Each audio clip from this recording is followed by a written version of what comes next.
Hi ஒருவன் இந்த வீடியோவில் நம்ம என்ன பார்க்க போகிறோம் அப்படின்னா 11th standard physics question paper தான் பார்க்க போகிறோம். ஸோ எக்ஸாக்டாக இதே மாதிரி தான் நாளைக்கு வரும். ஸோ நான் சொல்கிறது அப்படியே நோட் பண்ணிக்கோங்க. ஸோ 1 மார்க் வந்து புக் பேக் 10 வந்துடுங்க, 12 கூட வரும்.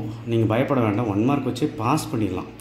சரிங்களா? ஒரு 10 1 மார்க் கரெக்ட் ஆகிட்டிங்கன்னா அப்புறம் வேறு ஏதோ 2 5 மார்க் ஒரு 5 மார்க் எழுதிட்டு 2 மார்க் 1 3 மார்க் எழுதுனா பாஸ் ஆகிடலாம். ஸோ பாஸ் பண்ணுறது ஒரு பெரிய மேட்டர் கிடையாது. ஸோ இந்த கொஸ்டின் பேப்பர் பாருங்கள், 2 மார்க்கில் டிஃபைன் பவர். நான் 2 மார்க் ஒரு வழி சொல்கிறேன் பாருங்கள், கஷ்டமாக இருந்தால். நான் கொடுத்த கொஸ்டின் உங்களுக்கு இருக்குது. இன்றைக்கி காலையில் ஒரு கொஸ்டின் போட்டல, அதை நான் பிடிஎஃபாக நான் கீழே வந்து அந்த வீடியோ வைக்கிறேன் டிஸ்கிரிப்ஷன் பாக்ஸில். அதில் 2 மார்க்கில் chapter 1, chapter 4, chapter 9, chapter 6, chapter 8, அதுக்கப்புறம் சாப்டர் 10 இதில் இருக்கிறது மட்டும் நீங்கள் படிச்சிங்கன்னா கூட ஒரு 4 2 மார்க் எழுதுறதுக்கான வாய்ப்புகள் இருக்குது. அதையாவது அட்லீஸ்ட் படிங்க. இல்லை நான் கொடுத்து எல்லாம் படித்தாலும் 6 எழுதலாம், 5 எழுதலாம்.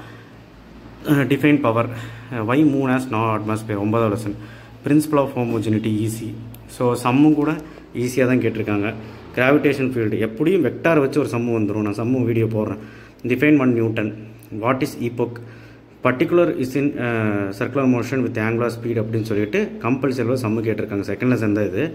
ஸோ அடுத்து வந்து பார்த்திங்கன்னா difference between conservative non conservative 4th lesson. 4th lesson படிச்சிங்கனாலே ஒரு 2 மார்க் 3 மார்க் எழுதலாம்.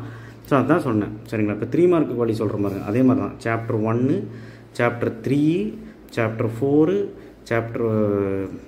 சாப்டர் 6, சாப்டர் 9, ஓகேவா, சாப்டர் 10 இதில் மட்டும் 3 மார்க்ஸ் படிச்சுட்டு 11th சாப்டரில் மட்டும் எல்லா கேரக்டரிஸ்டிக்ஸும் அண்டு 3 கேரக்டரிஸ்டிக்ஸ் இருக்குது. கேரக்டரிஸ்டிக்ஸ்னால் ப்ராப்பர்ட்டிஸ், பண்புகள் எது வேணாலும் சொல்லலாம். அது கூட ஸ்ட்ரக்சர்ஸிங், லா ஆஃப் ஸ்ட்ரக்சர்ஸிங்கும் சேர்த்து படித்து 3 மார்க்கில் கொஞ்சம் எழுதலாம். ஒரு 4வது gravitation potential energy easy, mean free path 9வது லெசன் ஈஸி. அதுக்கப்புறம் வந்து பார்த்திங்கன்னா சர்ஃபேஸ் எனர்ஜி, சர்ஃபேஸ் டென்ஷன் இது வந்து நம்ம சொல்லியிருந்தோம் யூனிட் 7ல். ஸோ ரெஃப்ரிஜரேட்டர் சம் கேட்டாங்க. ப்ராப்பர்ட்டிஸ் ஆஃப் ஸ்கேலார் ப்ராடக்ட் படிச்சிருப்பீங்க. புஷ் புல் டயக்ராம் கேட்டாங்க.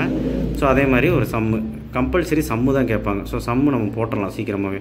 ஸோ இப்போ வந்து பார்த்திங்கன்னா உங்களுக்கு 5 மார்க் பார்த்திங்கன்னா எப்படின்னா நம்ம கொடுத்த 5 மார்க் வந்து படிச்சிங்கனாலே போதும், எழுதிடலாம். ரேடார் கேட்டிருக்காங்க, ரேடார் ரிலேட்டட் சம்மு கேட்டிருக்காங்க. இதே சம் பாருங்கள், வரக்கு வாய்ப்பு இருக்குது. டாப்ளர் எஃபெக்ட் கேட்டிருக்காங்க. ஒரு வேளை நமக்கு கேட்டால் இதுதான் கேட்பாங்க. ஃபஸ்ட்டு கேஸ் மட்டும் படிக்கிற மாதிரி படிச்சுக்கோங்க, உங்கள் புக்கில் இருக்கும் டாப்ளர் எஃபெக்ட். ஸோ அடுத்து வந்து சென்ட்ரிபிட்டல் ஆசிலேஷன் செகண்ட் லெசனில் தெரியும். பாய்சல்ஸ் ஃபார்முலா தெரியும், important. Vertical motion repeat, escape speed தெரியும். So work done in elastic collision, final 2 bodies in 1 dimension collision. So இதுவும் நமக்கு தெரியும். அதுக்கப்புறம் வந்து பார்த்திங்கன்னா இது isothermal, okay, parallel axis theorem, simple pendulum.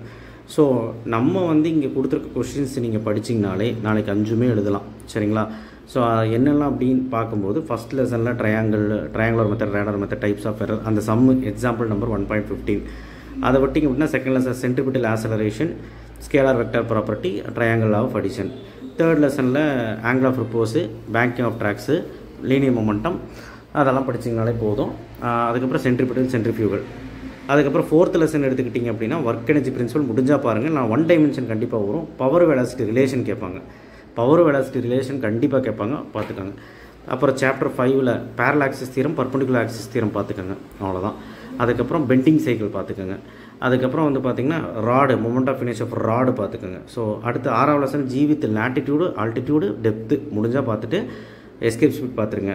7வது லெசனில் சொல்லிட்டேன், பாய்சல்ஸ் ஃபார்முலா, டைப்ஸ் ஆஃப் மாடுலஸும் டெர்மினல் வெலாசிட்டி மட்டும் பார்த்துக்கோங்க. அடுத்த 9th லெசனில் 2 question, kinetic theory, first question, third question big ஆன்சரில். 10th லெசன்லேயும் 3 கேள்வி, எனர்ஜி இன் எஸ்ஹெச்எம், அதுக்கப்புறம் இது பேரலாக்சிஸ் simple pendulum, horizontal oscillation. 11th லெசனில் வந்து ஓப்பன் பைப்பு, அதுக்கப்புறம் Newton's and Laplace correction and stretched string, அந்த mu is equal to tau by M. சரிங்களா? ஸ்ட்ரக்சர் ஸ்ட்ரிங் செகண்ட் கேள்வி நினைக்கிறேன் இப்படி வரும். சரியா? முடிஞ்சால் அதை பாருங்கள். ஸோ எனிவே இதே மாதிரி தான் வரப்போகுது நாளைக்கு. ஸோ ஸ்டே டியூன்டாக இருங்க, கண்டிப்பாக இதை விட ஈஸியாக வரும். ஸோ அதனால் இந்த கொஸ்டின் பேப்பர் எல்லாத்துக்குமே ஷேர் பண்ணுங்கள். ஸோ இதுவும் ஒரு முக்கியம் தான், இதை வச்சு ஒரு அனலைஸ் பண்ணிக்கலாம். தேங்க்யூ.